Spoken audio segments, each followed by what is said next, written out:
ఒక పెద్ద ప్రళయం వచ్చే ముందు ఎంత నిశ్శబ్దంగా అయితే ఉంటుందో అంతే నిశ్శబ్దంతో 9 పారాఎస్ఎఫ్ యూనిట్ శత్రువులను వేటాడడానికి వెళ్తారు. అందుకే వీళ్ళని గోస్ట్ ఆపరేటర్స్ అంటారు. గోస్ట్ ఆపరేటర్స్ అంటే దయ్యాల్లా వేటాడేవారు. ఇండియాలో most toughest and strongest unit 9 పారాఎస్ఎఫ్.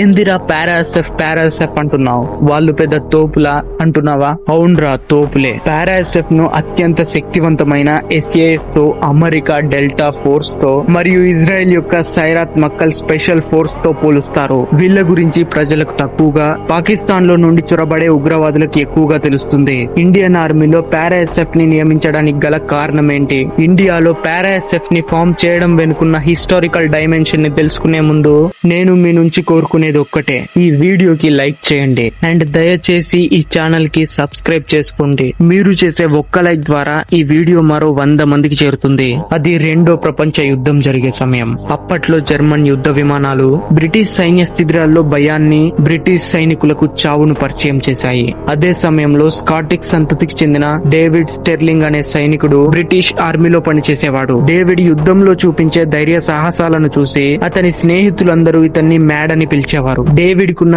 ఈ మ్యాడ్నెస్ నుండి పుట్టిన ఐడియానే స్పెషల్ ఫోర్స్. జర్మన్ యుద్ధ విమానాలను ధ్వంసం చేయడానికి చిన్న చిన్న యూనిట్స్ కి ట్రైనింగ్ ఇచ్చి ఎడారిలోకి పంపేవారు. ఈ చిన్న చిన్న యూనిట్స్ జీప్స్ లో గన్స్ ని పెట్టుకుని అడవుల్లో లేదా ఎడారుల్లో దాక్కునేవారు. జర్మన్ యుద్ధ విమానాలు తమ యొక్క రాడార్ కు వచ్చిన తరువాత వాటిని ధ్వంసం చేసి పారిపోయేవారు. అయితే జూన్ 1942 రాత్రి ఈ స్పెషల్ టీం 18 జీప్స్ తో ఈజిప్ట్ దగ్గర ఉన్న షీది అలిఫ్ ఎయిర్ స్ట్రిప్ దగ్గర 37 ఎయిర్ క్రాఫ్ట్స్ ని ధ్వంసం చేసింది. దీంతో ఈ స్పెషల్ యూనిట్స్ కి ఎస్ఏఎస్ అనే పేరు పెట్టారు. అయితే ఎస్ఏఎస్ అంటే స్పెషల్ ఎయిర్ సర్వీస్. డేవిడ్ ఈ ఎస్ఏఎస్ కి ఫాదర్ అయ్యాడు. Highly trained, highly motivated small units wonders ని క్రియేట్ చేయగలవు అని డేవిడ్ ఇది చేసి నిరూపించాడు. ఇండియాలో స్పెషల్ ఫోర్స్ స్టార్ట్ అవ్వడానికి కారణం సెప్టెంబర్ 1965 లో జరిగిన ఇండియా పాకిస్తాన్ యుద్ధం. ఈ యుద్ధంలో 3rd battalion units of the guards కి మేజర్ అయిన మేక్ సింగ్ తన యొక్క టీమ్ తో పాకిస్తాన్ లో దూరి ఎన్నో సక్సెస్ఫుల్ రైడ్స్ చేశారు. ఈయన చేసిన సాహసానికి ఇండియన్ ఆర్మీ తిరిగి తనకి లెఫ్టినెంట్ కల్నల్ హోదా ఇచ్చి సత్కరించింది. ఈ విజయం తరువాత make Singh highly trained, highly motivated and well equipped team ఉండాలి అనుకున్నాడు. ముఖ్యంగా సర్జికల్ స్ట్రైక్స్ చేయడానికి, అడవుల్లో ఉగ్రవాదుల వేట చేయడానికి ఒక ప్రత్యేక బృందం కావాలని కోరుకున్నాడు. మేక్ సింగ్ తన యొక్క ఐడియాను అప్పట్లో లెఫ్టినెంట్ జనరల్ అయిన హర్బాగ్ సింగ్ కి ప్రజెంట్ చేశారు. హర్బాగ్ సింగ్ కి ఇది నచ్చింది. తరువాత తయారైన యూనిట్ పేరే మేక్ దూత్ ఫోర్స్. ఈ యూనిట్ కి ఫౌండర్ మేక్ సింగ్. 1965 లో జరిగిన యుద్ధంలో మేక్ దూత్ ఫోర్స్ జరిపిన ఆపరేషన్స్ కి ఇంప్రెస్ అయిన పెద్దలు ఇలాంటి ఎలైట్ ఫోర్సెస్ ని ఇంకా విస్తరించాలని మేక్ సింగ్ కి ఆదేశించారు. 1 జూలై 1966 న 9 బెటాలియన్ కమాండో యూనిట్ ఫోర్స్ ని నియమించారు. 1967 లో 10 కమాండో బెటాలియన్ యూనిట్ మొదలైంది. 1968 లో ఈ యూనిట్స్ ని రీడిజిగ్నేట్ చేసి 9 పారా కమాండో, 10 పారా కమాండోగా మార్చారు. 2016 లో యూరి ఘటనకు ప్రతీకారంగా మన పారాఎస్ఎఫ్ యూనిట్స్ పాక్ లో దూరి సర్జికల్ స్ట్రైక్ చేసిన విషయం మనలో చాలా మందికి తెలుసు. కానీ ఇది 9 పారాఎస్ఎఫ్ చేసిన మొదటి సర్జికల్ స్ట్రైక్ కాదు. మొదటి సర్జికల్ స్ట్రైక్ 1971 లో మొట్టమొదటిసారి పారాఎస్ఎఫ్ కమాండో యూనిట్ జరిపింది. ఈ సర్జికల్ స్ట్రైక్ పేరు ఆపరేషన్ మందోల్. ఈ ఆపరేషన్ 1971 యుద్ధ గెలుపుకు టర్నింగ్ పాయింట్ గా చెప్తారు. ఆ యుద్ధంలో పాకిస్తాన్ సైన్యం పెద్ద మొత్తంలో ఆర్టిలరీ గన్స్ ని బార్డర్ వైపు సూటిగా పెట్టింది. ఈ ఆర్టిలరీ గన్స్ మన ఇండియన్ ట్యాంక్స్ ని ధ్వంసం చేయసాగాయి. ఈ ఆర్టిలరీ గన్స్ ని ధ్వంసం చేయాలంటే పాకిస్తాన్ టెరిటరీలో దూరి గన్స్ యొక్క లొకేషన్స్ ని ఐడెంటిఫై చేసి ధ్వంసం చేయాల్సి ఉంటుంది. ఇలా చేయాలంటే పెద్ద పెద్ద టీమ్స్ వల్ల సాధ్యం కాదు. రాత్రిపూట చిన్న చిన్న టీమ్స్ ద్వారా సర్జికల్ స్ట్రైక్ అనేది జరపాలి. అప్పుడు రంగంలోకి దిగిన టీం పేరే 9 పారాఎస్ఎఫ్. చండీగఢ్ కి చెందిన కల్నల్ కేడి పాఠక్ ను 4665 ఫీట్ల ఎత్తులో ఉన్న పూంచ్ సెక్టార్ లోని నంగిర్ టెక్ని పోస్ట్ కి ఇన్ఛార్జ్ గా నియమించారు. 1971 డిసెంబర్ 13 రాత్రి మేజర్ సిఎం మల్హోత్రా మరియు 120 మంది టీం ఒక ముస్లోడి సహాయంతో పూంచ్ సెక్టార్ లోని మందోల్ అనే విలేజ్ లో పాక్ ఆర్మీ మోహరించిన ఆర్టిలరీ గన్స్ ని లొకేట్ చేశారు. 120 మందితో కూడిన ఒక టీం, ప్రతి టీం కి 6 విడిపోయి పాకిస్తాన్ లొకేట్ చేసిన ఆర్టిలరీ గన్స్ ని డిస్ట్రాయ్ చేసింది. ఈ ఎన్కౌంటర్ లో పాక్ ఆర్మీతో చాలా సేపు వరకు పరస్పర ఫైరింగ్ జరిగింది. కానీ 9 పారా ఎస్ఎఫ్ అన్ని గన్నులను విజయవంతంగా ధ్వంసం చేసి 20 మంది కంటే ఎక్కువ పాక్ సైనికుల్ని చంపేసింది. పారాషూట్ డివిజన్ అయిన 9 పారా ఎస్ఎఫ్ యూనిట్ ఈగల్స్ లాగా గాల్లో ఎయిర్ డ్రాప్ చేయబడతారు. వీళ్ళు పారాషూట్ ల్యాండింగ్ లో ప్రత్యేక శిక్షణ పొందడం వల్ల కొండల్లో అడవుల్లో ఈజీగా ల్యాండ్ కాగలరు. క్లిస్టర్ క్లియర్ గా మరియు ప్రిసైజ్ గా వేటాడగలరు.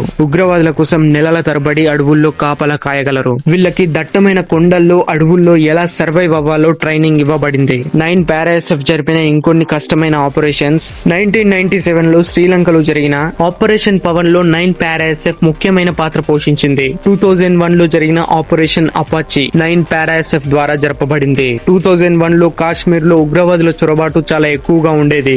LOC బార్డర్ లో ఎక్కువగా బకర్బాల్ సమూహానికి చెందిన వాళ్ళు ఎక్కువగా ఉండేవాళ్ళు. వీళ్ళు ఎక్కువగా మేకల్ని కాపుకొని బ్రతికే వాళ్ళు. అప్పుడు పాకిస్తాన్ లో నుండి చొరబడిన వాళ్ళు వీళ్ళను చంపి వీళ్ళ మేకల గుంపులను ఎత్తుకెళ్లేవారు. బకర్వాల్ సమూహం సహాయం కోసం 9 పారా ఎస్ఎఫ్ యూనిట్ ని కోరింది. 9 పారా ఎస్ఎఫ్ కమాండర్ ఈ ఆపరేషన్ ని లీడ్ చేసి LOC బోర్డర్ దాటి ఉగ్రవాదులపై మెరుపు దాడి చేశారు. ఈ ఆపరేషన్ యొక్క రిజల్ట్ ఈ ఫోటోలో కనిపిస్తుంది. మన 9 పారా ఎస్ఎఫ్ వేటాడిన ఉగ్రవాదుల క్యాంప్ పాక్ బెటాలియన్ యూనిట్ కి కేవలం 1 కిలోమీటర్ దూరంలో ఉంది. అందుకనే వీరిని గోస్ట్ ఆపరేటర్స్ అని పిలుస్తారు. గోస్ట్ ఆపరేటర్స్ అంటే వీళ్ళ యొక్క వేట చాలా నిశ్శబ్దంగా ఉంటుంది.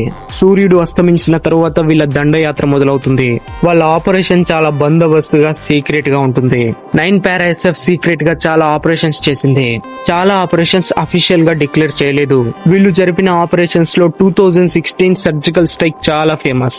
9 పారా ఎస్ఎఫ్ యూనిట్ ని ముఖ్యంగా 3 విభాగాల్లో వాడతారు. అవి కౌంటర్ ఇన్సర్జెన్సీ అంటే బార్డర్ ని దాటే చొరబాటుదారులను చంపడానికి, కౌంటర్ టెర్రరిజం అంటే ఆల్రెడీ ఇండియాలో ఉన్న ఉగ్రవాదులను లేపేయడానికి, స్పెషల్ ఆపరేషన్స్ అంటే ప్రత్యేకమైన సర్జికల్ స్ట్రైక్స్ లేదా కోవర్ట్ ఆపరేషన్స్ కోసం డిప్లాయ్ చేయబడతారు. 9 పారా ఎస్ఎఫ్ ఉన్న ఇంకో మైండ్ బ్లోయింగ్ క్వాలిటీ ఏంటంటే వీళ్ళు మౌంటైన్ వార్ఫేర్స్ లో యుద్ధం చేయడంలో చేయి తిరిగిన వాళ్ళు. మౌంటైన్ వార్ఫేర్ అంటే దట్టమైన కొండ ప్రాంతాల్లో యుద్ధం చేయడంలో వీళ్ళని మించిన వాళ్ళు లేరు. ఎక్కువగా పాక్ ఉగ్రవాదులు LOC బార్డర్ దగ్గర ఉన్న కొండల్లోనే చొరబడతారు. కాబట్టి 9 పారా ఎస్ఎఫ్ అంటే వీళ్ళకి ప్రత్యేకమైన భయం. ఇటువంటి సన్నివేశమే 9 పారా ఎస్ఎఫ్ కమాండో ఫోర్స్ కి మేజర్ అయిన వివేక్ జాకబ్ కి జరిగింది. ఒకరోజు బార్డర్ వద్ద ఉన్న దట్టమైన కొండపైన ఉగ్రవాదుల మూవ్మెంట్స్ గమనించి మేజర్ జాకబ్ తన టీమ్ తో కలిసి ఉగ్రవాదుల వేటకు వెళ్లారు. ఉగ్రవాదులు కొండపైన విశ్రాంతి తీసుకుంటున్నారు. వివేక్ అండ్ టీమ్ ఆ గృహ పైన ఒక రాయి పైన పొజిషన్స్ తీసుకుని సరైన సమయం కోసం ఎదురు చూస్తున్నారు. అదే సమయంలో ఆ ఉగ్రవాదులు ఇలా మాట్లాడుకుంటున్నారు. ఈ 9 పారా ఎస్ఎఫ్ యూనిట్ తో పెద్ద తలకాయ నొప్పి అయిపోయింది. దయ్యాల్లాగా ఏదో చెట్టు నుండో ఏదో పుట్ట నుండో సడన్ గా వచ్చేస్తుంది. 9 పారా ఎస్ఎఫ్ ప్రొబేషన్ పీరియడ్ వచ్చేసి 9 మంత్స్ ఉంటుంది. వీళ్ళ యొక్క ట్రైనింగ్ నాహన్ హిమాచల్ ప్రదేశ్ దగ్గర జరుగుతుంది. ప్రొబేషన్ తర్వాత స్పెషలైజ్ సెలక్షన్ ప్రాసెస్ ఉంటుంది. వీళ్ళ యొక్క ట్రైనింగ్ కూడా చాలా హార్డ్ గా ఉంటుంది. ట్రైనింగ్ లో వీళ్ళు కేవలం రోజుకి 1 గంట మాత్రమే పండుకుంటారు. ఫిజికల్ ట్రైనింగ్ ఎలాగో కష్టంగా ఉంటుంది, కానీ మెంటల్ ట్రైనింగ్ కూడా చాలా భయంకరంగా ఉంటుంది. వీళ్ళ ట్రైనింగ్ లో లోకల్ లాంగ్వేజెస్ ని నేర్చుకోవడం, అండర్ వాటర్ లో బ్రీత్ ని హోల్డ్ చేయడం, జంగల్లో సర్వైవ్ అవ్వడం వంటివి ట్రైనింగ్ లో నేర్పిస్తారు. ట్రైనింగ్ మధ్యలోనే చాలా మంది గివ్ అప్ ఇస్తారు. ఫైనల్లీ చెప్పొచ్చేది ఏంటంటే మీకు గానీ ఈ వీడియో నచ్చితే లైక్ చేయండి, దయచేసి లైక్ చేయండి అండ్ మన ఛానల్ ని సబ్స్క్రైబ్ చేసుకోండి. మీ ఫ్రెండ్స్ అండ్ ఫ్యామిలీ మెంబర్స్ కి ఇలాంటి వీడియోస్ ని షేర్ చేయండి. మరో కొత్త ఇన్ఫర్మేటివ్ టాపిక్ తో మీ ముందుకు వస్తాను. Until then bye.